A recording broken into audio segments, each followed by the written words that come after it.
Joining us, Jack Hanratty, head coach of the Women's Olympic Sevens Rugby. If anybody watched this, you remember this run that they were on.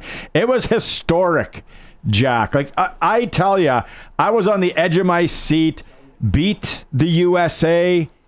Then we're up against New Zealand, and they're just the power. And you guys were up on them. It was like, oh, silver medal, though.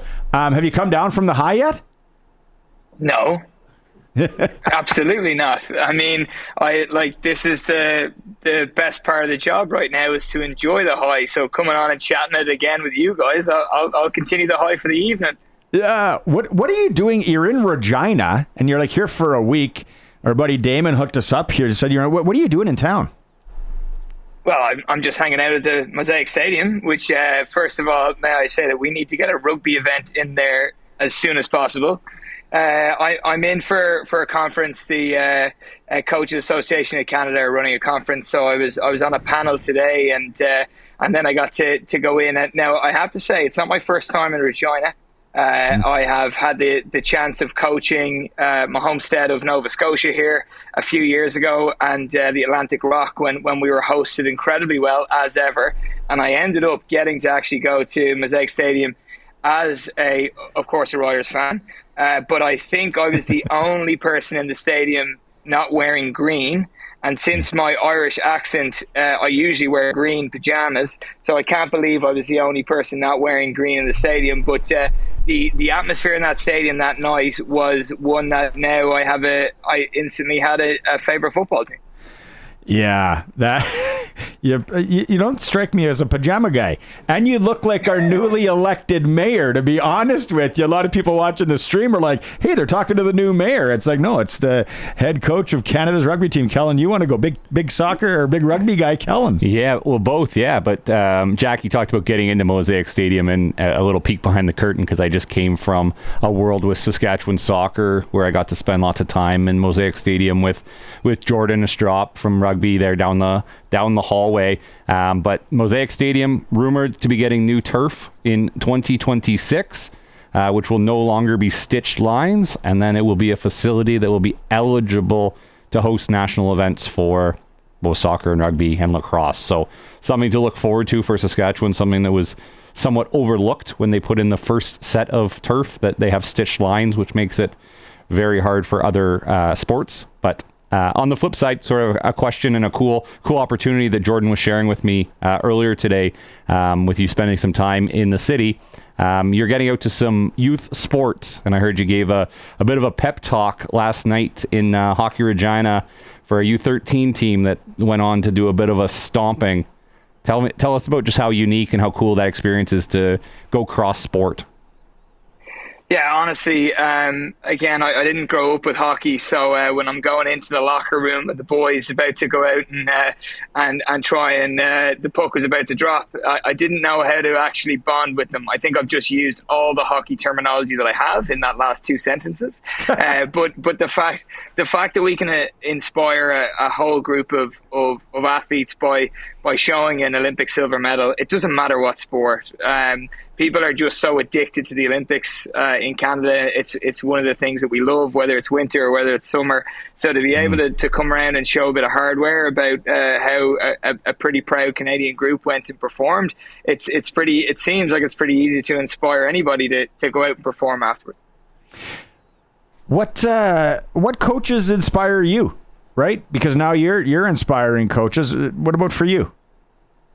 Yeah, I mean, there's plenty. Like, you just have to watch every documentary and be pretty happy with it. If you look at soccer, Alex Ferguson was pretty good.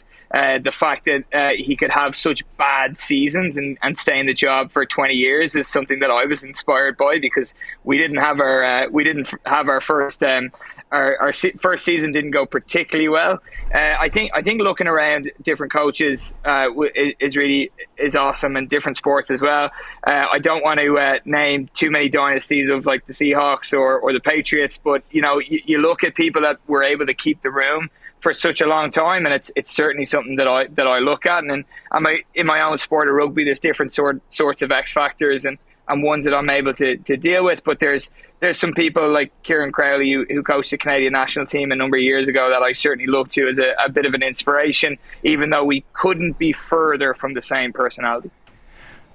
Before you go, I want to say, you went dynasty in Seattle Seahawks. I am a Patriots guy. I know Pete Carroll is a good guy and all, but there's no dynasty in those Seahawks. Oh no, they're his podcast is. I was only talking about the podcast. That was okay. It.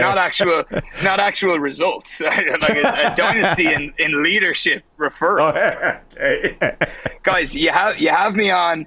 I'm like, listen, I can talk to you about stats and every part of rugby there is, and I am an absolute nerd. But I've used up all my hockey references and all my football references in about 3.5 minutes. I love it. Yeah, you talk about making the crossover to football, obviously transferable skills, but just quickly here, we have about 30 seconds. Talk about you had some time with a CFL organization. Yeah, I had a great opportunity to go out and talk tackle technique and tracking with BC Lions, and even just having those conversations. We don't really understand how alike and how far apart we are. So what might be normal for me in terms of how we develop the tackle was something that felt like such new information to a defensive coordinator, which in my mind actually made me feel like the smartest guy in the room. And I think, honestly, the better for all sport is if we can transfer these skills and the knowledge bases and guys that have gone on to maybe fall off the radar in terms of football, let's get them into rugby and say that, like, you can still represent your country and perform in front of massive stadiums, because, I mean, it's a no better feeling. Oh, no doubt. Okay, we got 20 seconds here. What's next for you after you come down from this high? Yeah, I'm actually leaving the position because I think exiting stage left with cigar in hand is the best thing you can do. So I'm off to go and coach the University of Ottawa women's rugby program there. But I won't be a stranger, and hopefully I'll have more excuses to come to this wonderful province. All right. Hey, I'm going to leave you with this. Get pucks in deep, 110%, and all 5 guys on the ice. And I'll leave you with this. 2-0. It's the worst lead in hockey. What a beauty. Jack, thanks so much. Continued success, and thanks for taking some time today. Thanks, go GGs. Go GGs. Yeah. It is the All New Sports Cage.